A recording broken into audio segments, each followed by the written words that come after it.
Orang yang menghadapi sakaratul maut dengan sengsara, siapa? Mereka yang tidak tahu ngaji. Saya pernah lihat orang sakaratul maut, Bu, 1 minggu. Rumah sakit Wahidin Makassar. 1 minggu sakaratul maut, enggak mati-mati. Ingat, kalau ada orang sakaratul maut lama, berarti lama disiksa itu. Saya kasihan, saya datangi, saya bisik telinganya. Bismillahirrahmanirrahim, Yasin. Dia bangun, dia lempar saya air gelas. Berhenti kau mengaji, panas telingaku. Barusannya ada orang saya ngajikan, panas telinganya. Saya ulang lagi, Bismillahirrahmanirrahim, ya sudah lempar lagi saya, basah bajuku. Saya ingat, oh peringatan dari Allah. Saya keluar, saya tanya anaknya, ibu pintar mengaji mamanya. Oh itu dia Ustaz, mama ajiku tidak tahu ngaji. Orang Bugis bilang ngaji kajili-jili.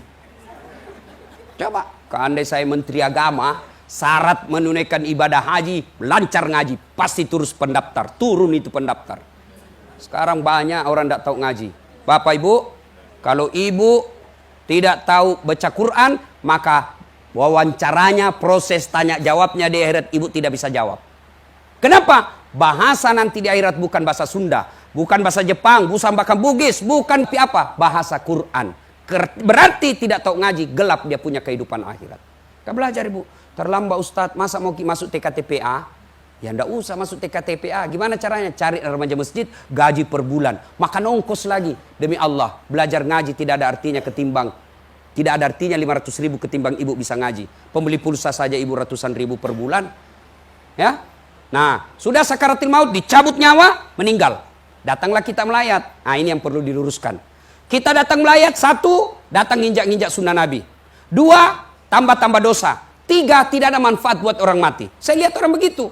Kenapa saya bilang nginjak-nginjak sunnah Nabi? Datanglah jilbab hitam, kudung hitam, baju hitam, rok hitam, kacamata hitam, payung hitam. Siapa ajar ki hitam-hitam?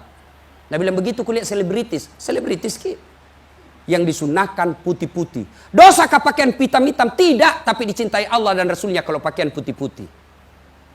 Yang kedua, kenapa saya bilang tambah-tambah dosa? Bagaimana tidak tambah-tambah dosa? Datang mencela. Datang ibu, mulai duduk itu, apa? Tidak serasi kudunya sama roknya. Satu orang dicela, lewat lagi yang palsu lipstiknya. Kenapa kau tahu? Melengket di giginya. Itu semua dicela, itu semua. Sampai ustadz pun dia celah. Itu lagi tuh ustadz. Itu juga bajunya waktu di TV One. Semua dicela. Coba, majelis taklim saya di Makassar, saya bilang, ibu kalau datang melayat, bawa minimal surah Yasin. Tidak sempat baca Yasin Ustaz, baca Fatihah. Ulang-ulang itu. Tambah qul huwallah 3 kali minimal. Tidak bisa juga Ustaz, tahlil saja. La ilaha illallah, la ilaha illallah. Tidak bisa juga, diam. Tidak bisa juga diam, cepat mi pulang. Aku tinggal saja bawa dosa. Yang ketiga, tidak ada manfaat buat orang meninggal. Kenapa tidak ada manfaat buat orang meninggal? Tidak ada yang ikut sholat jenazah. Gimana orang mau sholat jenazah? Tidak ada keluarganya sholat jenazah. Anaknya sibuk ngurus ambulans. Menantunya sibuk ngurus tenda. Iparnya sibuk ngurus konsumsi. Tidak ada yang ikut sholat jenazah. Padahal keluarganya dulu. Kenapa? Orang lain belum tentu ikhlas. Saya tidak tahu sholat jenazah Ustaz. Kursus kilat. Yang tidak tahu sholat. Saya hampir tidak pernah melihat perempuan sholat jenazah. Maka jangan heran kalau ada perempuan meninggal sedikit juga yang sholat jenazah kan? Kenapa? Karena waktu hidup jarang sholat jenazah. Allah Maha Adil. Nah, tidak tahu sholat jenazah, kursus kilat. Tidak dapat air Ustaz, boleh tidak wudhu. Syafi'i mensyaratkan wudhu, Imam Ahmad boleh tidak wudhu. Susah buka sepatu Ustaz, kita militer boleh bapak sholat pakai sepatu. Tidak buat rumahnya di teras, tidak buat teras jalan raya. Yang penting tidak ada mobil. Saya tidak tahu Ustaz, ikuti saja imam. Yang penting jangan ruku. Sampai bapak ruku malu sendiri itu. Seperti Abu Nawas, Allahu Akbar. Abu Nawas kan sok tahu. Allahu Akbar, takbir juga. Takbir kedua imam, Allahu Akbar, ruku Abu Nawas. Kenapa saya saja ruku ini? Takbir ketiga, Allahu Akbar, terlanjur dari sekalian mak deh sujud. Selesai sholat ditanya, Abu Nawas, kenapa kau sujud? Dia bilang, ini orang banyak sekali dosanya. Tidak diampuni kalau tidak ruku. Supaya habis sekalian saya sujud. Ayo kursus kilat sholat jenazah. Takbir pertama, Allahu Akbar. Takbir pertama apa? Baca Al-Fatihah. Takbir kedua, Allahu Akbar. Salawat kepada Nabi. Allahumma salli ala Sayyidina Muhammad wa ala ali Sayyidina Muhammad. Takbir ketiga, Allahu Akbar. Doakan orang meninggal paling singkat, Allahumma ghafir laha. Ya. Takbir keempat, Allahu Akbar, boleh berdoa, boleh langsung salam, selesai. Nah, sudah diantar jenazah. Biasa kalau diantar jenazah, ibu mulai menangis. Boleh menangis, tapi tidak boleh meraung-raung. Apa yang dimaksud meraung-raung? Mengeluarkan kata-kata menyesal takdir Allah. Kenapa ini suamiku meninggal? Orang baik, kenapa bukan orang jahat? Tidak boleh. Kenapa ini anakku yang baik, rajin sholat? Kenapa bukan yang tukang judi? Tidak boleh. Ada yang menangis sampai tinggal dikasih kacapi jadi sinrili. Oh, anak, mati betul mimana. Tidak ada yang kasih makan kau nak. Nah bilang anaknya, tidak ada kasih makan. Berarti bangkrut saya nanti nih, tambah nangis. Ada hero meninggal, saya bilang, bu, sabar ki, semua orang meninggal. Nah, dia lihat saya deh, pintar kau itu, Ustaz. Coba bedek kau yang mati istrimu. Weh, saya pikir saya tinggalkan. Boleh menangis, tapi tidak boleh meraung-raung. Ketika Rasulullah wafat, istri beliau menangis, tapi tidak boleh mengeluarkan kata-kata. Diantar jenazah. Nah, ini lagi yang perlu diluruskan. Ngantar jenazah, betapa banyak orang melanggar agama. Kenapa? Dia injak-injak batu nisan. Haram hukumnya injak batu nisan. Bahkan ada sampai merokok sambil duduk di batu nisan. Sama kau duduki api neraka. Tidak bisa lewat Ustaz, padat pekuburan. Sudah tidak usah masuk. Dari luar saja ucapkan, Assalamualaikum ya ahlal kubur. Selesai. Dikuburkan. Pengantar sudah kembali. 3 yang ngantar ibu. Ibu pernah lihat orang meninggalkan diantar? 3 yang ngantar. 1, harta. 2, keluarga. 3, amal kebaikan. 3 ini, 2 yang kembali, 1 yang temani kita dikubur. Siapa? Harta. Apa harta masuk? Mohon maaf, baru-baru kita lihat dikuburkan istri presiden kita, Ibu Ani Yudhoyono. Orang terkenal, satu Indonesia kenal, banyak duitnya. Masuk kain kafan dibawa, enggak kain sutra. Enggak mentang-mentang kaya, kasih masuk PCD supaya dia bisa nonton di dalam. Tidak. Sama yang dibawa, apa parfum yang kita bawa mati? Angelman, Bulgari, bukan. Apa kita bawa? Kapur barus. Ayo. Yang kedua, yang mengantar kita, keluarga. Ibu meninggal, suami mau tasuk. Jangankan masuk, 1 malam aja ditimpang kakinya, ndak mau. Menangis mata kanannya, mata kiri dia buka, yang mana yang akan datang. Ini ada teman saya haji di Makassar. Meninggal istrinya, menangis, bengkak matanya. Ustadz, rasanya separuh jiwaku hilang.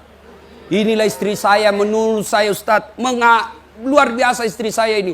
Menangis sampai bengkak matanya, bu. Saya bilang, hebat betul ini bapak. Biasanya kalau laki-laki meninggal istrinya kan hanya menangis, tidak mengeluarkan kata-kata. Beberapa bulan kemudian saya pergi jogging di Karebosi. Ketemu saya sama itu bapak. Dengan cewek yang putih, tidak pakai jilbab, masih muda, terurai rambutnya. Saya tanya, Pak Haji siapa itu? Dia bilang, mohon maaf Ustaz, yang baru. Ayo.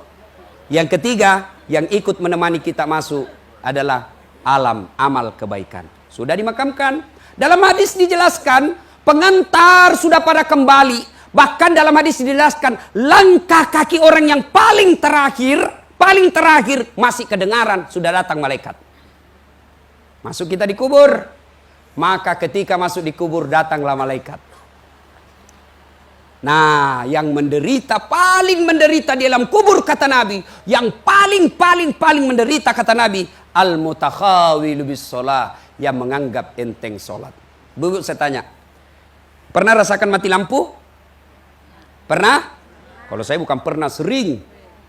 Bagaimana Anda ibu ini mati lampu nih? Tiba-tiba ada ular sanca masuk. Ngeri enggak ibu? Ngeri. Mati lampu tiba-tiba ada ular. Padahal ini rumah besar. Masih bisa kita ke lantai 2. Mati lampunya paling sebentar. Kalau mati lampu kita bisa ambil handphone center. Masih ada security kita berteriak. Weh ada ular. Ada tetangga bisa bantu kita. Ada mungkin kita cobek-cobek dilempar itu ular. Gelisahnya kita. Tapi ketahuilah ketika kita masuk di kubur. Mati lampunya bukan 1 hari. Mati lampunya selamanya. Lebarnya 30 cm, panjangnya 1 cm 30 meter, 1 cm 50 meter. Ditindis oleh batu, diikat kain kafan. Maka datanglah utusan Allah, namanya Asisuhul ya al-Ukra. Maka jenazah berkata, "Man anta? Siapa kamu?" Dia menjawab, "Sayalah solatmu yang kau pandang enteng selama ini." Apa wujudnya? Kata Nabi, ular, ekornya cuma 1 tapi kepalanya tidak bisa kau hitung. Apa tugasmu? Saya diperintah Allah untuk melilit dan menyiksa kamu sampai datangnya hari kiamat. Jadi kalau 3000 tahun baru kiamat, 3000 tahun kita disiksa kubur. Ayo ibu. Orang yang paling menderita adalah orang yang tidak sholat. Ketika pengantar pulang datang malaikat menyodorkan 5 pertanyaan.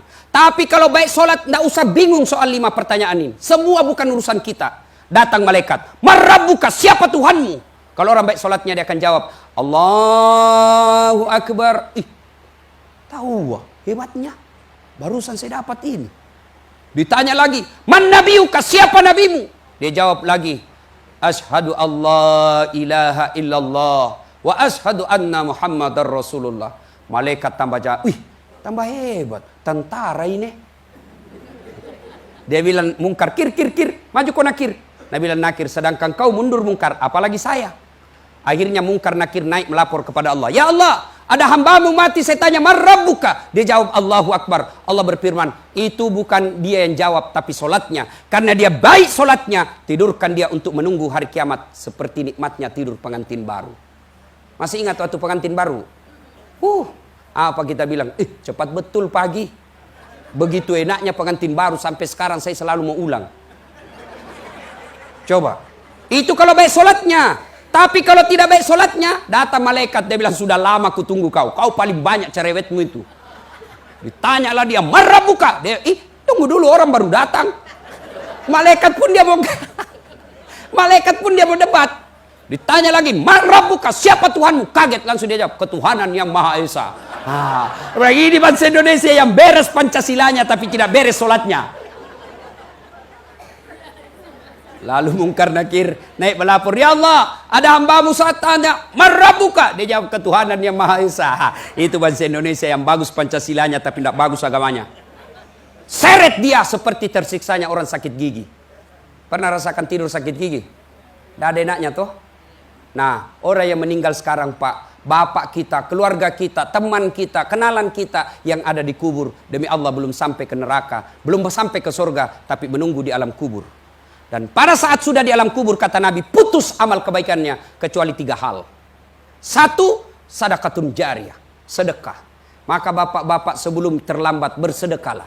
Jangan terlalu pelit. Untuk puasa bukan, untuk haji bukan, untuk zakat bukan, untuk apa? Saya hanya ingin berkata, kembalikan saya meskipun semenit saja. Saya hanya ingin berkata, "Ya Allah, semua hartaku saya sedekahkan jalan agama Allah."